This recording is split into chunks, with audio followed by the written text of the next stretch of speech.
Hello বন্ধুরা, তোমরা এখন কি করছো?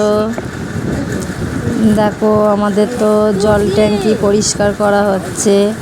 তোমাদের তো আগের ভিডিও দেখেছিলাম যে ঘর রং হচ্ছে।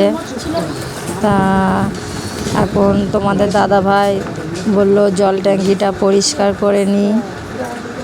এদিকে তোমাদের দাদা ভাই দাঁড়িয়ে আছে, এখানে আমার বড় যা আছে, আমার মেয়ে আছে। ভিডিওটা আমি করছি, ওই জন্য আমি তোমাদের সামনে আসতে পারিনি, কেন ভিডিওটা আমি করছি, ফোনটা আমি ধরে আছি। জায়গাটা কত সুন্দর দেখো, 3 তলার ওপরে আমরা আছি। এখানে জল ট্যাঙ্কি পরিষ্কার করে নিচ্ছে, না দেখলে বিশ্বাস করতাম না। এত ময়লা যে মানে কি বলবো, পুরো জল একদম কালো হয়ে গেছে। দেখতে পাচ্ছ, উনি ওই দাদাটা পরিষ্কার করছে, ধুয়ে নিচ্ছে, ব্রাশ দিয়ে ঘষছে। পুরো জল একদম কালো হয়ে আছে, মানে কত নোংরা। দাদা পরিষ্কার করেন।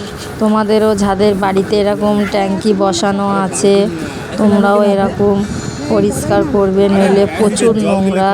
জলটা কি অবস্থা দেখতেই পাচ্ছ। এখানে তোমাদের দাদা ভাই বলে বলে দিচ্ছে যে এইভাবে ঘষ, এইভাবে ধো। আর সেরকম রোদ ও ছাদে কেন দুপুরবেলায় পরিষ্কার করছে।